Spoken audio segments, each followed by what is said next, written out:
স্বাগতম সবাইকে প্রমিসেস জানতে চাই। আজ আমি নুজহাত রহমান পুরো পর্ব জুড়ে আছি আপনাদের সাথে এবং সঙ্গে আছেন একজন অতিথি, তিনি একজন counselling psychologist doctor Mohammad Selim Chowdhury. আর আজকে আমাদের আলোচনার বিষয় বাইপোলার মুড ডিসঅর্ডার। আপনাকে স্বাগতম সেলিম চৌধুরী। ধন্যবাদ আপনাকে, ধন্যবাদ বাংলা টিভিকে এবং আজকের এই প্রোগ্রাম। আজকে আমরা বাইপোলার মুড ডিসঅর্ডার এই রোগটি নির্ধারণ করেছি আলোচনা করবার জন্য। আসলে খুব দিন যেতে যেতে আমরা এখন আসলে অনেকেই মানসিক স্বাস্থ্য নিয়ে অনেকে সচেতন হয়েছি, রোগগুলো সম্পর্কেও কিন্তু আমরা জানি। অনেকেই এসে আমি বলতে শুনি যে আমার মনে হয় বাইপোলার কোনো একটা অসুবিধা আছে, কিংবা অন্য কারো কিছু সিমটম দেখে কেউ না কেউ হুট করে ডায়াগনোসিস করে দেয় ওর তো বাইপোলার প্রবলেম।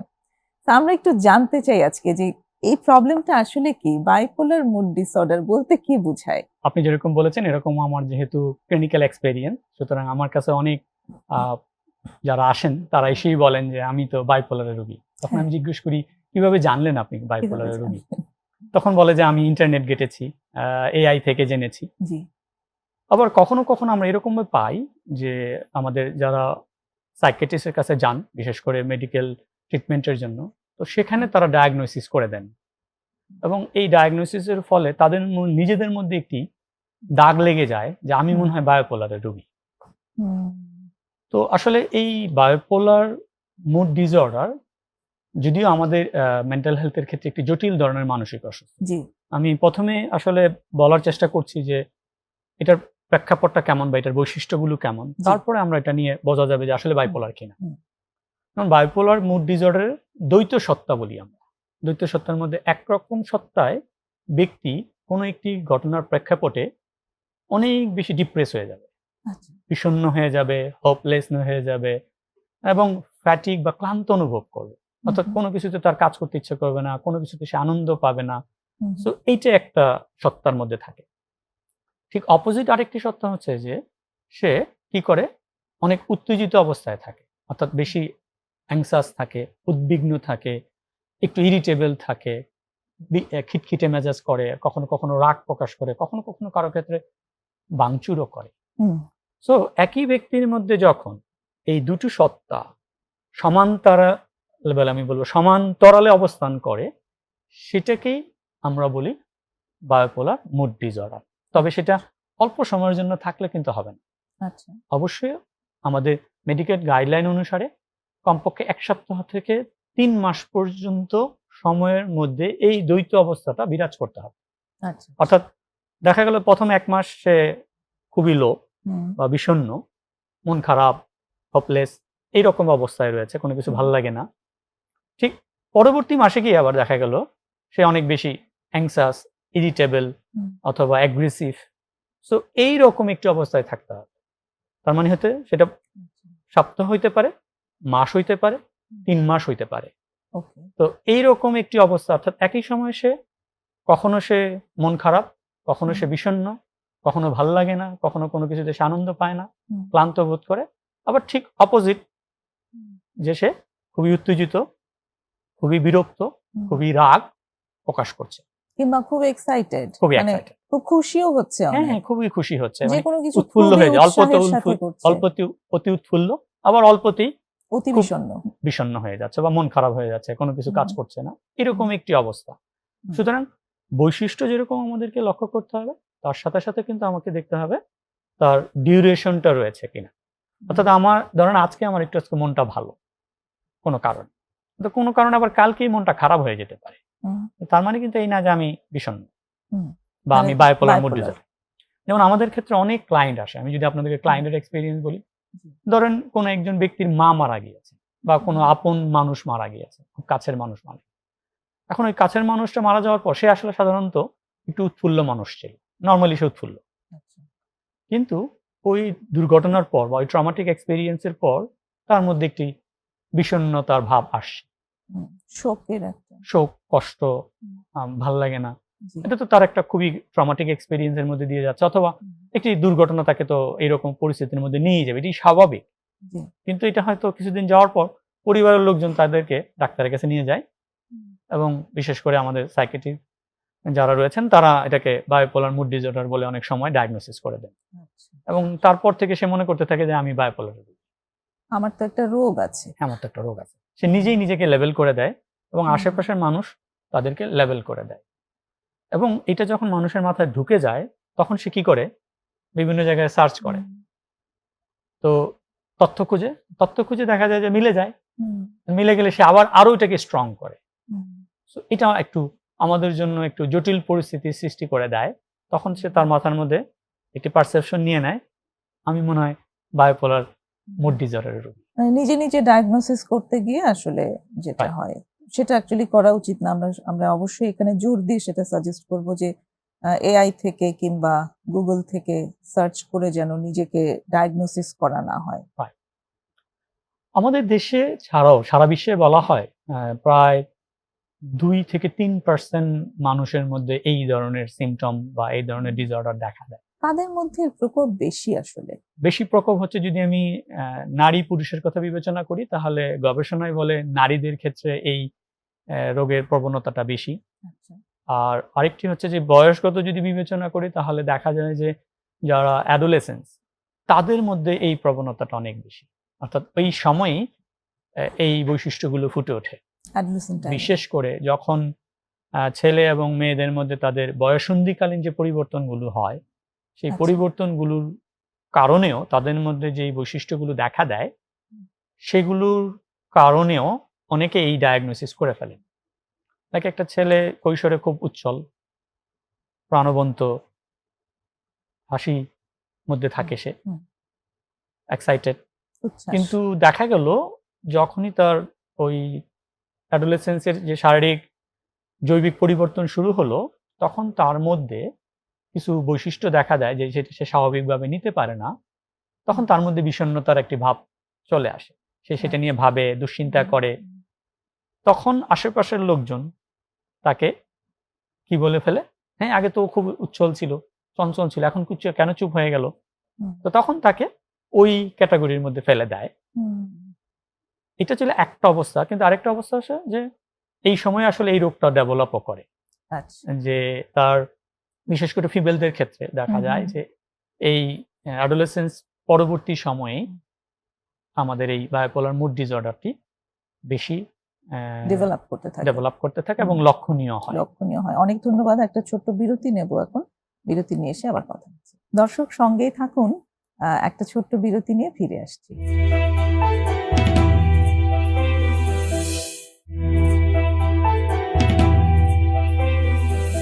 ফিরে এলাম ছোট্ট বিরতি নিয়ে, প্রমিসেস জানতে চাই। আজ কথা হচ্ছে বাইপোলার মুড ডিসঅর্ডার নিয়ে ডক্টর মোহাম্মদ সেলিম চৌধুরীর সাথে। সেলিম চৌধুরী, আমরা এই আরেকটু যদি জানতে পারি যে আপনি যেমন বলছিলেন যে কাদের মধ্যে প্রকোপটা বেশি, অ্যাডোলেসেন্ট টাইম থেকে এটা বাড়ে। অনেক সময় মাদকাসক্ত ব্যক্তি যারা আছে তাদের ভেতরেও কিন্তু এরকম মুড সুইংস দেখা যায়। এই মাদকাসক্তির সাথে কি বাইপোলার মুড ডিসঅর্ডারের কোনো যোগাযোগ আছে?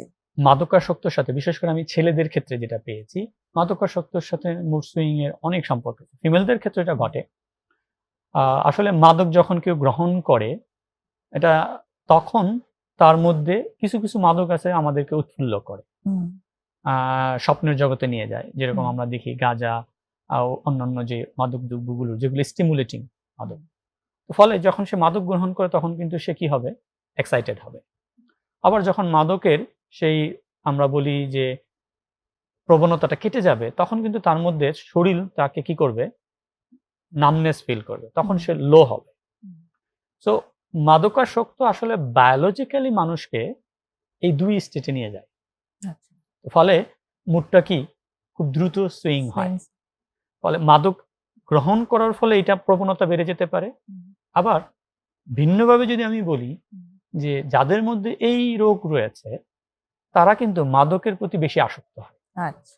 কারণটা হচ্ছে তারা যখন ওই মন খারাপ থাকে হুম, তখন তারা ওই মুহূর্তে ওই উচ্ছলতার যে ফিলিংস সেটা পেতে চায়। হুম, হুম। তখন তারা ওই মাদক গ্রহণ করে সেটাকে পাওয়ার চেষ্টা করে।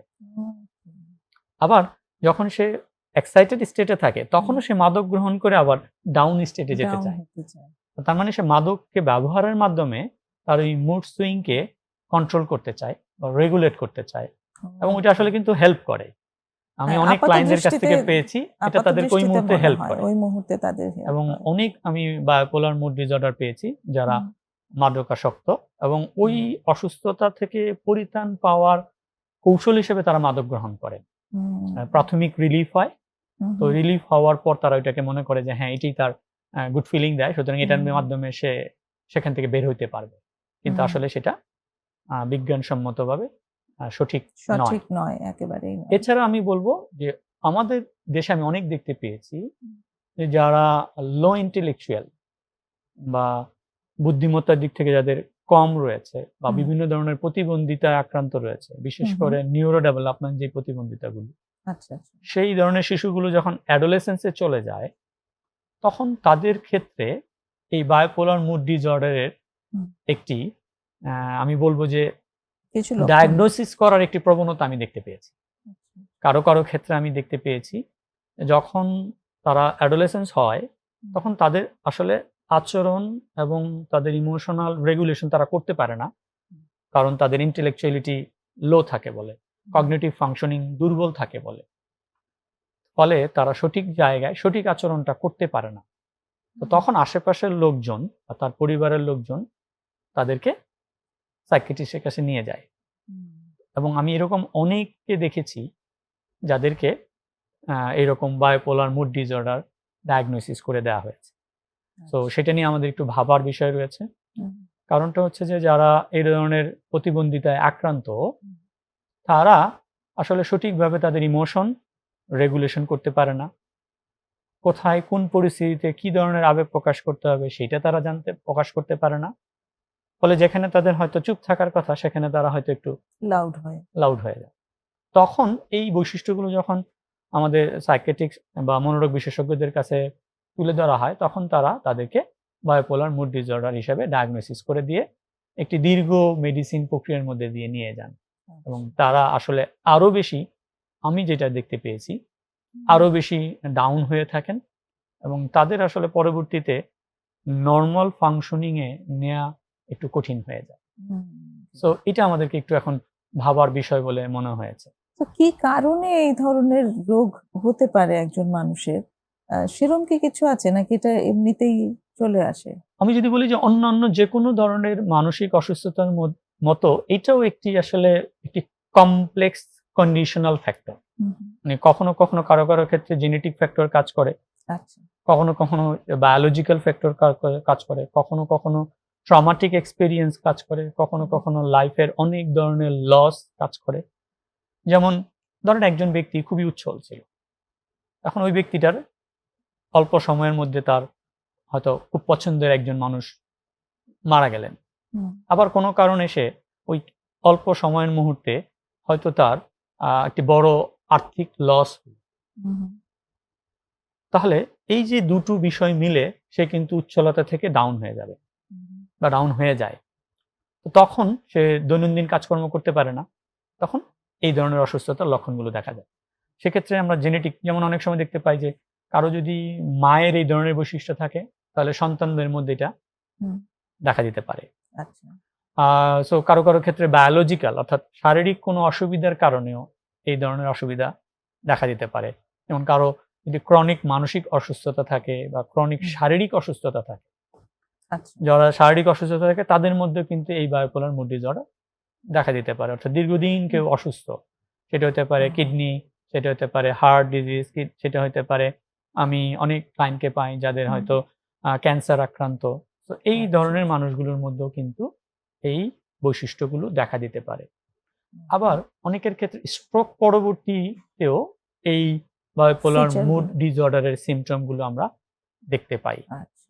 সো কমপ্লেক্স একটি কন্ডিশনের কারণে হুম। এই বায়োপোলার মুড ডিসঅর্ডার মানুষের মধ্যে ডেভেলপ করে। তবে আমি অনেক- আবারও বলবো যে এই শুধুমাত্র সিম্পটম দেখে, দুই একটা সিম্পটম দেখেই যেন আমরা ব্যক্তিকে কোনোভাবেই ডায়াগনোসিস করে না ডায়াগনোসিস ফেলি। না করে ফেলি। অবশ্যই যেন আমরা এর জন্য যথাযথ যে চিকিৎসা ব্যবস্থাপনা রয়েছে তার প্রফেশনালের দ্বারস্থ হই। মাধ্যমে যেন, হ্যাঁ, দ্বারস্থ হই, প্রফেশনালের কাছ থেকে যেন আমরা ডায়াগনোসিস নেই। অনেক ধন্যবাদ। আরেকটা বিরতি নেব আমরা। প্রিয় দর্শক, আরেকটা বিরতি নিচ্ছি, সঙ্গেই থাকুন।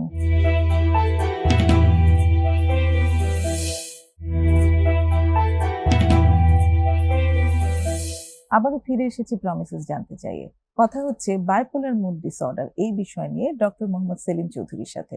সেলিম চৌধুরী, এবারে যদি আমরা একটু আসি যে এই যে আপনি একটু বললেন যে এটা একটা কমপ্লেক্স কন্ডিশন, এই কন্ডিশনটা, এই বাইপোলার মুড ডিসঅর্ডার এই কন্ডিশনটার কারণে কি ধরনের মারাত্মক প্রভাব পড়তে পারে একটা মানুষের জীবনে? অনেক অনেক ধন্যবাদ। এই পরিস্থিতিটা আসলে যাদের হয় তারা বুঝতে পারে। হুম। আমি যদি বুঝে থাকি। যেমন আমি অনেক মানুষকে দেখেছি যে যারা বায়োপোলার মুড ডিসঅর্ডার আক্রান্ত, তারা আসলে তাদের দৈনন্দিন কাজকর্ম করতে পারে না। আচ্ছা। দৈনন্দিন কাজকর্ম বলতে যদি যাদের লেখাপড়া থাকে, আমি অনেকেই দেখেছি লেখাপড়া থেকে সে ড্রপ আউট হয়। সে তার যে দৈনন্দিন কাজকর্মের মধ্যে সে যদি লেখাপড়া যেখানেই সে করুক, প্রফেশন সেখান হুম। থেকে সে ড্রপ আউট হয়। আচ্ছা। তার রিলেশনশিপ সেখান থেকে সে ড্রপ আউট হয় হুম। বা রিলেশনশিপ গুলো ভেঙে যায়। আচ্ছা। আহ, এরকম হয় যে সে ইনকাম যা আগে করতো ইনকাম কমে যায়, কনসিস্টেন্সির অভাব আর কি। কনসিস্টেন্সি হচ্ছে না, রিলেশনশিপ গুলো ভেঙে যাচ্ছে, কমিউনিকেশন ঠিক মতো হচ্ছে না, হুম। এবং তার মধ্যে অতিমাত্রায় সুইসাইডাল টেন্ডেন্সি থাকে। কখনো কখনো সে সুইসাইডাল অ্যাটেম্পটও নিয়ে ফেলে আচ্ছা। এবং সে বন্ধুদের সাথে মিশতে পারে না। সুইসাইডাল অ্যাটেম্প্ট নিয়ে নেওয়ার বা সুইসাইডাল আইডিয়েশন হওয়ার রিজনটা কি?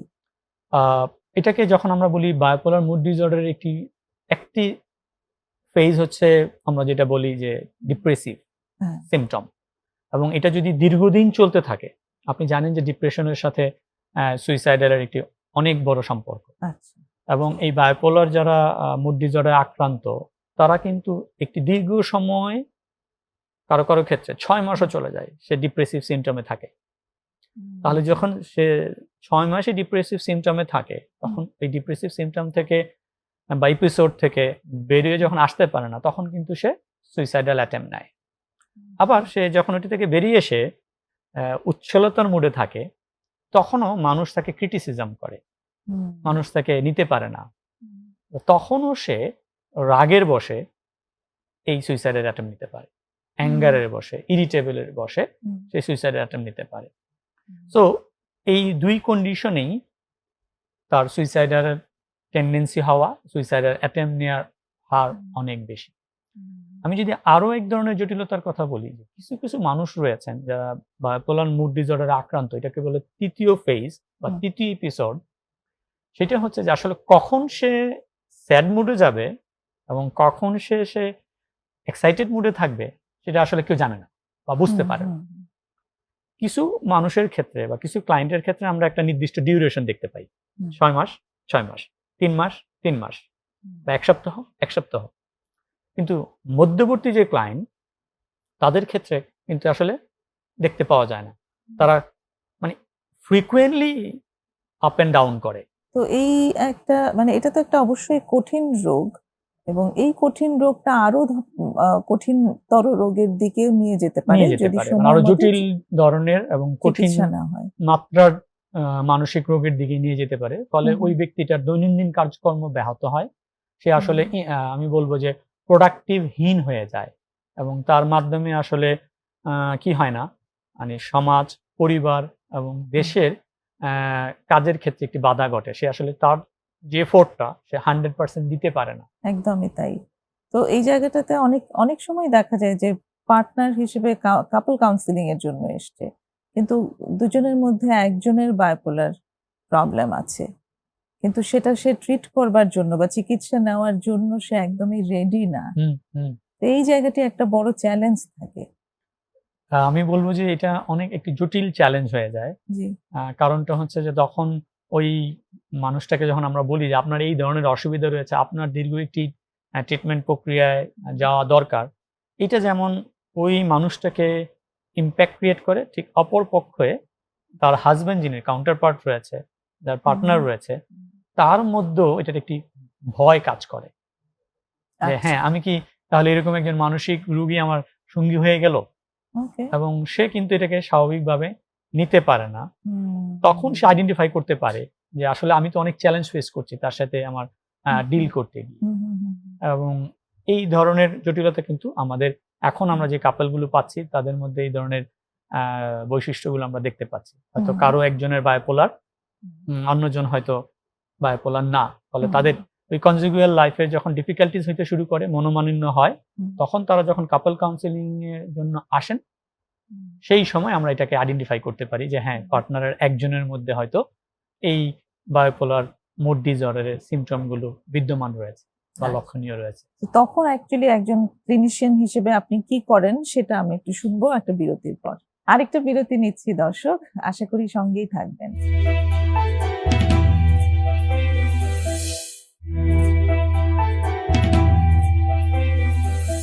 ছোট্ট বিরতি নিয়ে আবারও ফিরে এসেছি প্রমিসেস জানতে চাই।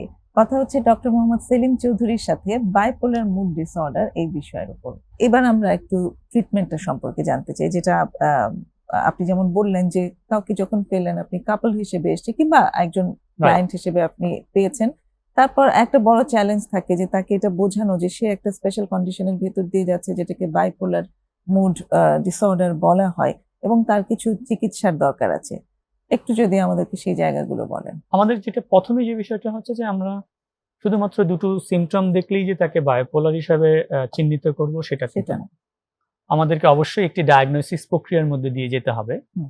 যখন আমরা ডায়াগনোসিস প্রক্রিয়ার মধ্যে দিয়ে যাই, তখন ওটাকে যদি আমরা আইডেন্টিফাই করি যে হ্যাঁ, সে বায়োপোলার মুড ডিসঅর্ডারে আক্রান্ত বা ডিসঅর্ডারের ব্যক্তি হয়ে গিয়েছেন, তো তখন এটার একটা আবার মাত্রা রয়েছে, সেটাকে মাইল্ড, মডারেট না সিভিয়ার, হুম। সেই অনুসারে আমরা আবার ভাগ করি।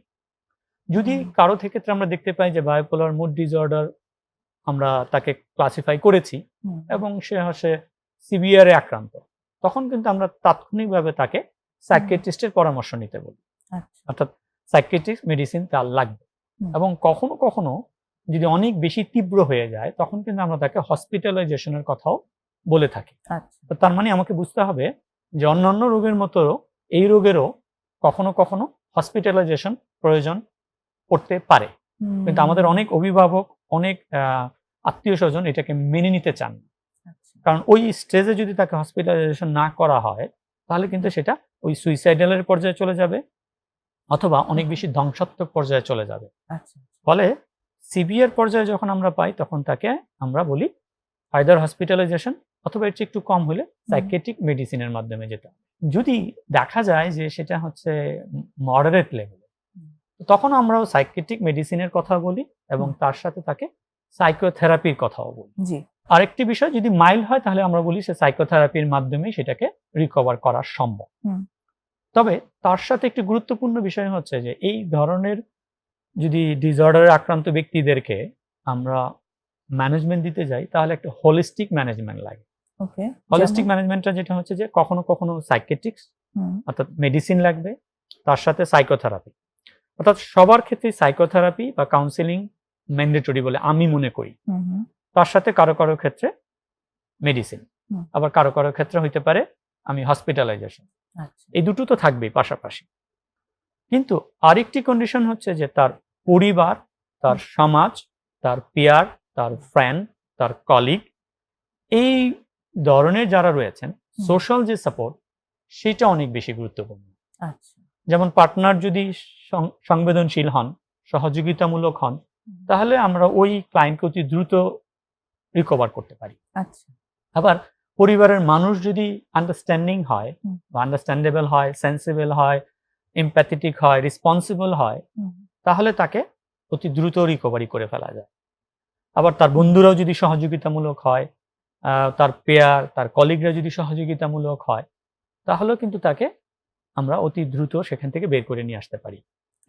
কিন্তু যদি এটা নিজে সে ট্যাগ লাগিয়ে ফেলে বা স্টিগমাটাইজে চলে যায়, আশেপাশে যারা রয়েছেন তারা যদি কন্টিনিউয়াসলি তাকে এটা নিয়ে নেগেটিভ ভাইব দেয় অথবা তাকে বুলিং করে অথবা তার সাথে অসহযোগিতামূলক আচরণ করে অথবা তাকে প্রয়োজনীয় সমর্থন, সহযোগিতা প্রদান না করে, তাকে স্পেস না দেয়, তাহলে এই কন্ডিশনটা দীর্ঘস্থায়ী হয় এবং আমরা বলে থাকি কখনো কখনো কারো কারো ক্ষেত্রে এটা কিন্তু লাইফ লং হয়ে যেতে পারে। সুতরাং এই তিনটি সাপোর্টকে যদি আমরা একত্রিতভাবে না ব্যবহার করি বা না প্রয়োগ করি, তাহলে কারো কারো ক্ষেত্রে কেউ মাইল্ড থাকলে মডারেট হয়ে যাবে, মডারেট থাকলে সে সিভিয়ার হয়ে যাবে, অর্থাৎ তাকে ক্রনিক পর্যায়ে চলে যাবে, ইভেন সাইকোসিস পর্যায়ে চলে যেতে পারে, যেটা আমাদের বাসায় বলি আমরা বদ্ধ একটি মানসিক অসুস্থ রোগীর দিকে চলে যেতে পারে, মানসিক ভারসাম্য ভারসাম্যহীন ব্যক্তি হয়ে যেতে পারে। তো সেই বিবেচনায় আমি বলবো শুধু মেডিসিন না, শুধু সাইকোথেরাপি না, আবার শুধু সহযোগিতামূলক সমর্থনমূলক পরিবেশ না, বরং এই তিনটারই সমন্বয় লাগবে। যখন সে আস্তে আস্তে রিকভার করা শুরু করে তখন দেখা যায় যে তার মেডিসিন কমে যেতে হয়, সাইকোথেরাপি এবং সমর্থনমূলক বিষয়গুলোকে বাড়াই দিতে হয়। আচ্ছা, তাহলে সে মেইন স্ট্রিমে এসে তার ওই ইস্যুটাকে রিকভার করে ফেলতে পারে। আবার অনেকের ক্ষেত্রে আবার এরকম মনে করে যে আচ্ছা কয়েকদিন করলাম, এখন একটু ভালো লাগছে, আর কিছুর দরকার নাই, আর আমার মেডিসিনও দরকার নাই, আর সাইকোথেরাপিরও দরকার নাই, এখন তো ভালো হয়ে গেছি। রাইট, আপনি যেটা বলেছেন এইটা হওয়ার ফলে কিন্তু আমরা বলি যেমন ড্রাগ এডিক্টদের ক্ষেত্রে রিল্যাপস ঘটে, এখানেও কিন্তু রিল্যাপস ঘটে। অর্থাৎ সে যখন কন্টিনিউয়াসলি সেশন শুরু করতে থাকে বা মেডিসিন নিতে থাকে, তারপরে কোনো একটি কন্ডিশনের কারণে সে যদি বন্ধ করে দেয় এবং একটি নির্দিষ্ট তার কোর প্রবলেমটা বা কোর ইস্যুটাকে রিজলভ করা ছাড়াই, তাহলে কিন্তু সেটা আবার ব্যাক করবে এবং চরম আকারে ব্যাক করে কিন্তু। তো এটা আমাদেরকে মাথায় রাখতে হবে যে যতক্ষণ পর্যন্ত না তার স্কিলগুলো ডেভেলপ করে, যতক্ষণ পর্যন্ত না তার সে নিজেকে কনফিডেন্ট ফিল করে, যতক্ষণ পর্যন্ত না সে মেইন স্ট্রিমিং লাইফে লিড করছে এবং এনভায়রনমেন্টটা আমরা ইতিবাচক করতে পারতেছি, ততক্ষণ পর্যন্ত কিন্তু এই তিনটি সাপোর্টকে সমান্তরালে, কখনো কোনোটা একটু বেশি, কখনো কোনোটা একটু কম, এইভাবে ট্রিটমেন্ট প্রক্রিয়াটাকে চালু রাখতে হবে। এবং এটা একটা বেশ দীর্ঘ সময়ের ব্যাপার, কখনো কখনো দীর্ঘ সময়ের ব্যাপার, কিন্তু যদি সমস্যাটা মানে আমি বলবো লক্ষণগুলো কম থাকার সময়ে যদি আনা হয়, যেমন আমি অনেক ক্লায়েন্ট পাই, আপনাকে যদি বলে থাকি যে হয়তো তার ওই সিমটমটা দেখা দিয়েছিল ষষ্ঠ শ্রেণীতে বা অষ্টম শ্রেণীতে, তাকে যখন অনার্স লেভেলে আনা হইলো, অর্থাৎ অনার্স লেভেলে কোনো একটি দুর্ঘটনার কারণে তার এটা ডেভেলপ করেছে, অথবা বিবাহের পরে কোনো একটা কারণে দুর্ঘটনার কারণে এটা ডেভেলপ করেছে, তখন যখন আনা হয় তার মধ্যে কিন্তু এই দীর্ঘ সময় এটা কি করেছে, পারসিস্ট করেছিল, ফলে এটা কিন্তু এই সময়ের মধ্যে তীব্রতর হয়। ফলে আমি যেটা বলতে চাইবো যেটা হচ্ছে যে যখনই এই ধরনের সিমটম দেখা দিবে, তখনই যদি আমরা মনোরোগ বিশেষজ্ঞ অথবা সাইকোথেরাপিস্ট কাউন্সিলরের কাছে নিয়ে যাই, তাহলে এটা কম সময়ের মধ্যে রিকভার করা সম্ভব। অনেক ধন্যবাদ। আমরা একবারেই অনুষ্ঠানের শেষ পর্যায়ে চলে এসেছি। আশা করি দর্শকরা তাদের প্রয়োজনীয় তথ্যগুলো এখান থেকে জেনে গেছে। প্রিয় দর্শক, আমরা আজকে অনুষ্ঠানের একদম শেষ পর্যায়ে চলে এসেছি। আশা করি এই আলোচনা আপনাদের জন্য বেশ উপকারী হয়েছে। আগামী পর্বেও এরকমই কোনো একটি বিষয় নিয়ে আবারও আমরা কথা বলবো। আশা করব আপনারা যেন তখনও আমাদের সাথে থাকেন। ততক্ষণ পর্যন্ত সবাই ভালো থাকুন। খোদা হাফেজ।